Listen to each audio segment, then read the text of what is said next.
श्री रामकृष्ण लीला प्रसंग स्वामी शारदानंद जी द्वारा लिखित पाठ संख्या 99। पत्नी के प्रति श्री रामकृष्ण देव का उक्त प्रकार आचरण देखकर ब्राह्मणी की आशंका तथा उसकी प्रतिक्रिया। पत्नी के प्रति कर्तव्य पालन में तत्पर श्री रामकृष्ण देव को यथार्थ रूप से समझना उस समय भैरवी ब्राह्मणी के लिए बहुधा संभव न हो सका था। श्रीमद तोतापुरी जी के संस्पर्श में आकर श्री रामकृष्ण देव के संन्यास लेते समय उन्होंने उस कार्य से उनको विरत करने का प्रयास किया था। उनको ऐसा प्रतीत हुआ था कि सन्यासी बनकर अद्वैत तत्व के साधन में अग्रसर होने पर श्री रामकृष्ण देव के हृदय से ईश्वर प्रेम समूल विनष्ट हो जाएगा। इस तरह की ही कोई आशंका इस समय भी उनके मन में उदित हुई थी। उन्होंने संभवतः यह सोचा होगा कि अपनी पत्नी के साथ इस प्रकार घनिष्ठ रूप से मिलने के फलस्वरूप श्री रामकृष्ण देव के ब्रह्मचर्य को हानि पहुंच सकती है, किंतु श्री रामकृष्ण देव पहले की तरह अब की बार भी ब्राह्मणी के उपदेशानुसार आचरण नहीं कर सके थे। अतः निस्संदेह ब्राह्मणी इससे नितांत क्षुभित हुई थी, किंतु इतने ही से वह विषय समाप्त नहीं हो गया। उस घटना से उनकी आत्ममर्यादा में धक्का लगने के कारण क्रमशः उनमें अहंकार का उदय हुआ था एवं उसके परिणाम स्वरूप कुछ काल के लिए श्री रामकृष्ण देव के प्रति उनकी श्रद्धा कुछ उठ सी भी गई थी। हमने हृदय से सुना है कि कभी कभी स्पष्टतया वे उनको व्यक्त भी कर बैठती थीं, जैसे किसी व्यक्ति के द्वारा आध्यात्मिक विषय पर उनके समीप कोई प्रश्न किए जाने के पश्चात यदि वह श्री रामकृष्ण देव से उस बात को पूछकर अभिमत जानना चाहता तो ब्राह्मणी उसी समय क्रोधित होकर कहने लगती, वह और क्या कहेगा, उसे तो मैंने ही ज्ञान प्रदान किया है। अथवा सामान्य कारण से तथा कभी कभी बिना कारण ही घर की स्त्रियों पर वे नाराज हो जाती थी।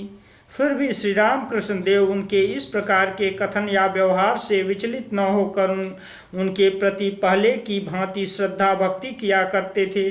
उनके निर्देशानुसार श्री माँ भी ब्राह्मणी को सास की तरह मानकर भक्ति तथा प्रीति के साथ उनकी सेवा में सदा नियुक्त रहती थीं तथा कभी भी उनके किसी कार्य का कथन या प्रतिवाद नहीं करती थीं। अभिमान अहंकार से ब्राह्मणी का बुद्धिनाश। अभिमान अहंकार की बुद्धि होने से विवेकी पुरुष का भी बुद्धि भ्रम हो जाया करता है। इसलिए उस अहंकार को पग पग पर प्रतिहत होते देखकर ही मानव को उसके अवश्यंभावी विपरीत फल की धारणा होती है तथा उसको परित्याग कर अपने कल्याण साधन करने का उसे अवसर प्राप्त होता है। विदुषी राधिका ब्राह्मणी के लिए भी तब ऐसा ही हुआ था। अहंकार के वशीभूत हो जहाँ जैसा आचरण करना चाहिए वहाँ उस प्रकार आचरण करने में असमर्थ होकर एक दिन उन्होंने एक महान अनर्थ उपस्थित कर दिया था। उक्त विषय घटना श्रीनिवास शांखारी का उल्लेख इससे पहले ही हम कर चुके हैं। उच्च जाति में उनका जन्म होने पर भी भगवत भक्ति में श्रीनिवास अनेक ब्राह्मणों की अपेक्षा श्रेष्ठ थे। श्री रघुवीर का प्रसाद ग्रहण करने के निमित्त एक दिन वे श्री रामकृष्ण देव के समीप उपस्थित हुए। भक्त श्रीनिवास के आगमन से श्री रामकृष्ण देव तथा उनके परिवार के सभी लोग अत्यंत आनंदित हो उठे। भक्तिमती ब्राह्मणी भी उनकी श्रद्धा भक्ति देखकर बड़ी प्रसन्न हुई। दोपहर तक भक्ति संबंधी विभिन्न चर्चाएं होती रहीं एवं श्री रघुवीर के भोग के उपरांत श्रीनिवास जी प्रसाद पाने बैठे।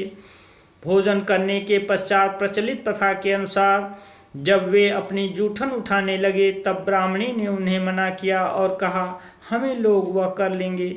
ब्राह्मणी के बारंबार इस प्रकार कहने से विवश हो वे मान गए और बाद में अपने घर चले गए। ब्राह्मणी के साथ हृदय का कलह।